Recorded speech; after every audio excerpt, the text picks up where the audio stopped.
Welcome back to Kings engineering. इस videos के अंदर हम लोग एट्रीब्यूट्स देखने वाले हैं। हर एक एलिमेंट को यहाँ पे एट्रीब्यूट असाइन होते हैं।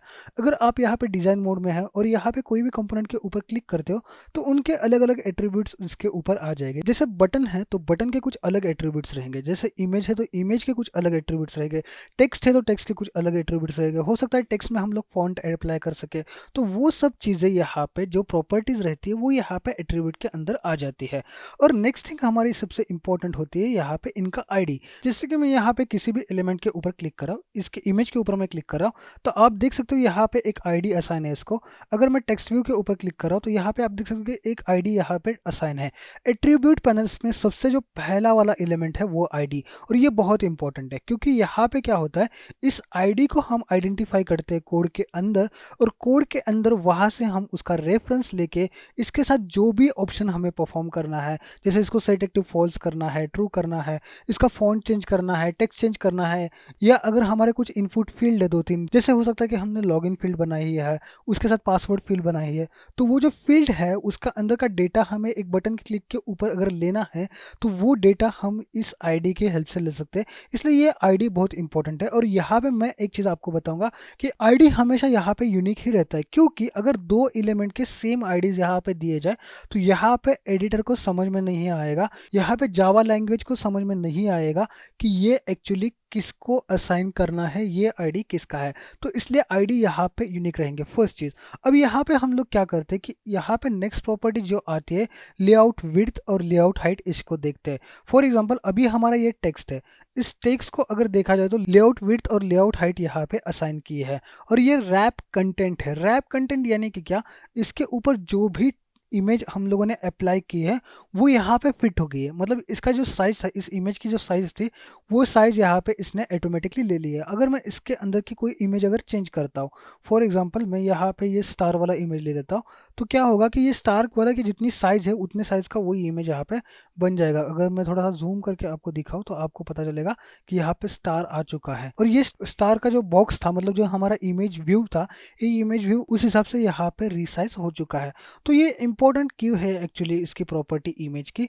जब हम कोई भी एक एप्लीकेशन बनाते हैं जिसके अंदर हम लोग हो सकता है कि इमेज या प्रोफाइल इमेज यहाँ पे लगा दे, तो वहाँ पे क्या होता है कि अलग अलग इमेजेस अगर लोग अपलोड करेंगे तो अलग अलग इमेजेस के लिए यहाँ पे एक फिक्स कंटेंट होना बहुत इंपॉर्टेंट है, और इसके अंदर ही इमेज यहाँ पे श्रिंक होना बहुत इंपॉर्टेंट है। जैसे आपका व्हाट्सअप का आइकन है, अगर व्हाट्सअप का प्रोफाइल का आइकन अगर हर बार चेंज होता, हर किसी के लिए अलग अलग होता, तो वो बहुत ही बेकार दिखता। तो इसलिए ये बहुत इंपॉर्टेंट है। अब इसको हम लोग क्या कर सकते हैं, इसको वैल्यू भी असाइन कर सकते हैं। तो वैल्यू कैसे असाइन कर सकते हैं, यहाँ पे अगर आप सिंपली क्लिक करोगे तो यहाँ पे रैप कंटेंट को आप यहाँ पे रिमूव कर सकते हो और यहाँ पे वैल्यू असाइन कर सकते हो। लेकिन इसके पहले हम लोग क्या करते हैं कि इसके और यहाँ पे कुछ प्रॉपर्टीज है उनको हम लोग देखते हैं।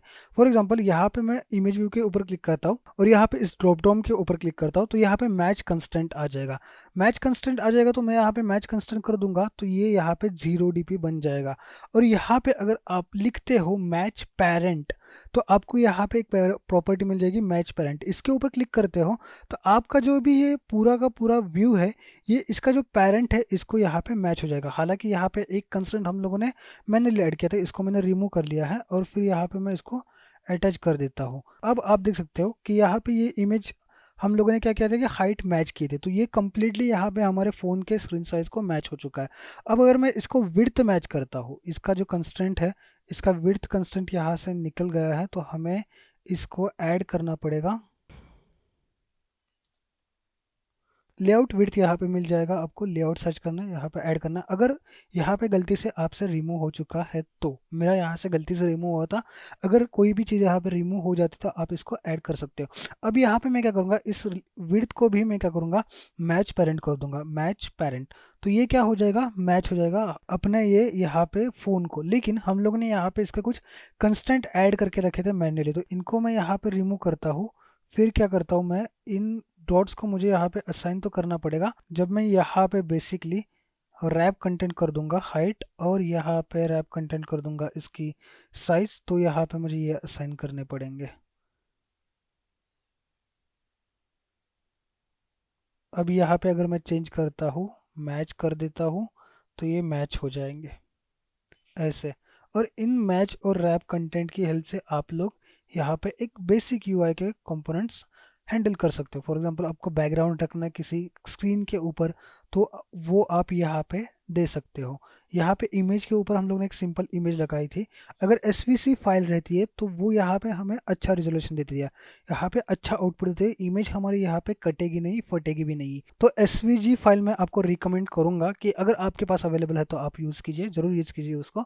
अब यहाँ पे आपको मैच पेरेंट और रैप कंटेंट, ये दो चीज़ें तो यहाँ पे आई थिंक आपको 100% क्लियर हो चुकी होगी। तो नेक्स्ट थिंग हम यहाँ पे मूव करते हैं, वो ये है कि अगर ये इमेज है इसको मैं साइज वाइज फिक्स करना चाहता हूँ। मैं चाहता हूँ कि ये कुछ इतनी ही हो, मतलब कुछ डेफिनेट साइज हमें इसको फिक्स करनी है।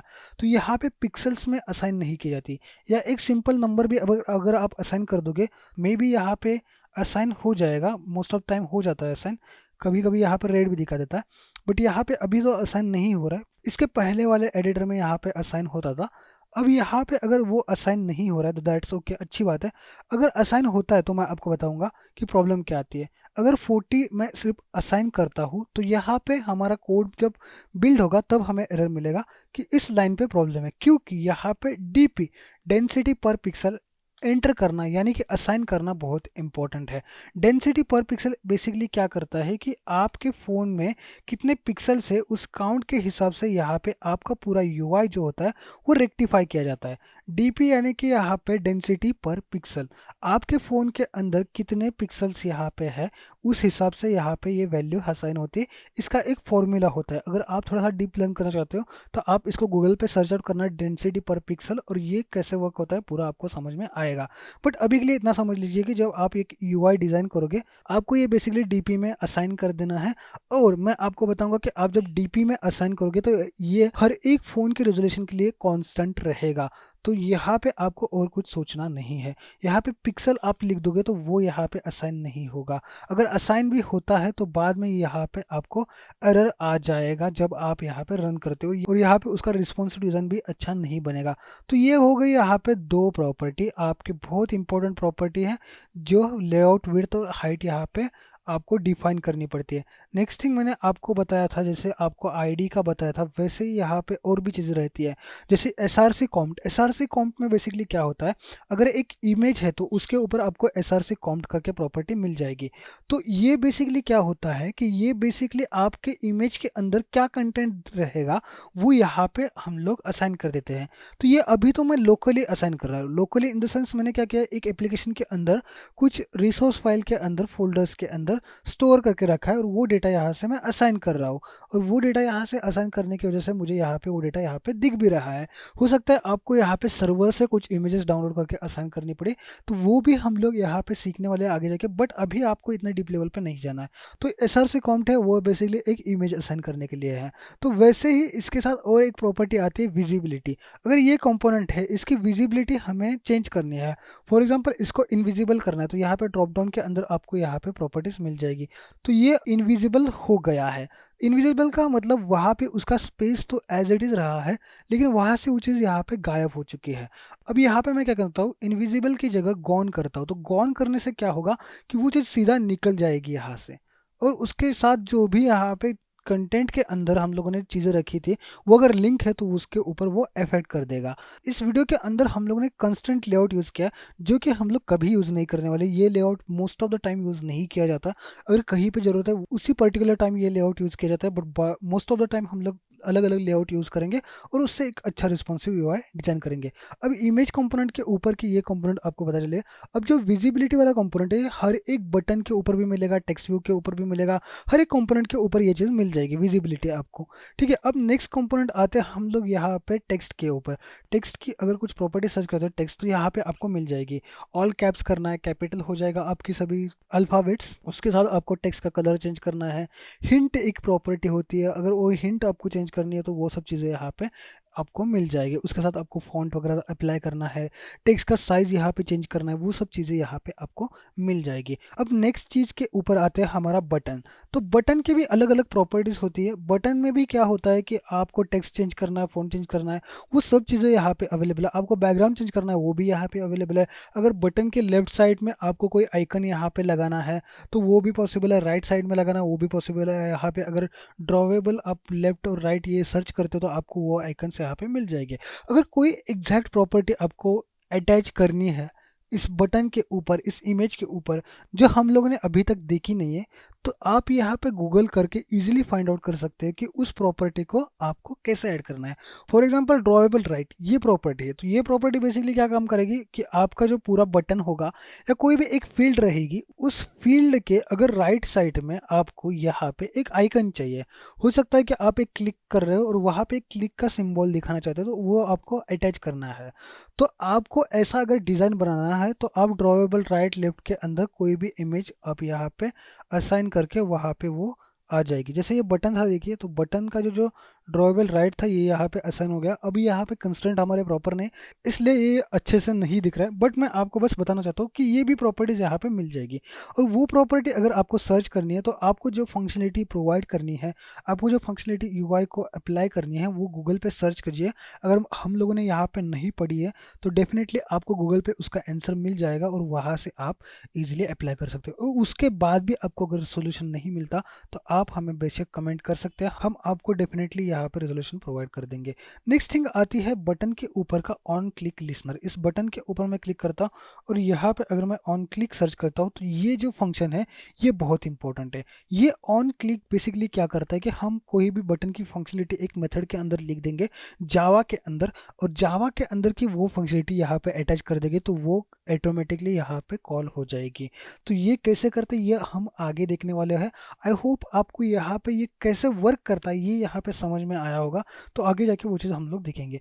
वैसे ही टेक्स्ट के अंदर बहुत सारे टेक्स्ट हमें मिलते हैं।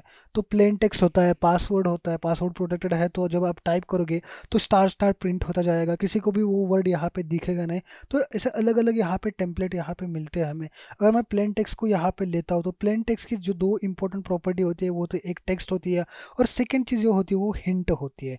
फॉर एग्जाम्पल अगर मैं इसको यहाँ से निकाल देता हूँ, ठीक है, और यहाँ पे निकालने के बाद यहाँ पे कुछ नहीं दिख रहा, और हिंट के अंदर अपने कुछ अगर टेक्स्ट लिखा है हाई करके, अभी के लिए मैं हाई लिख देता हूँ, तो हाई एक टेक्स्ट मैंने लिखा है तो वो हिंट में दिखेगा, बट उसका कलर थोड़ा सा फेंट होगा, तो आपको पता चलेगा कि वो एक टेक्स्ट की हिंट है। जैसे एंटर नेम या एंटर पासवर्ड करके हिंट होती है उस तरह से। तो ये एक टेक्स्ट की प्रॉपर्टी है। अब इसका डेटा कैसे लेना है, जो अगर कोई यूज़र यहाँ पे टाइप करता है उसका यूज़र नेम, वो हम लोग कैसे लेंगे, या हम किसी बटन के ऊपर क्लिक करते हैं और उसके बाद कुछ फंक्शनलिटी परफॉर्म करने हैं, तो ये चीज़ें हम आगे जाके देखेंगे। बस आपको यहाँ पे आज के इस वीडियो में एट्रीब्यूट पैनल की इंपॉर्टेंस यहाँ पे पता चलनी चाहिए, और उसके साथ आप यहाँ पे इसके अलग अलग जो कंपोनेंट्स है इसको ट्राई आउट कर सकते हैं। यहाँ पे चीज़ें अलग अलग है, उनको यहाँ पे आप मैनिपुलेट कर सकते हो। लेआउट, मार्जिन, हाइट, ये सब चीज़ें भी आप सेट कर सकते हो। उसके साथ कंस्ट्रेंट लेआउट की जगह अलग अलग लेआउट्स आएंगे, वो मैं आपको आगे जाके सिखाऊंगा।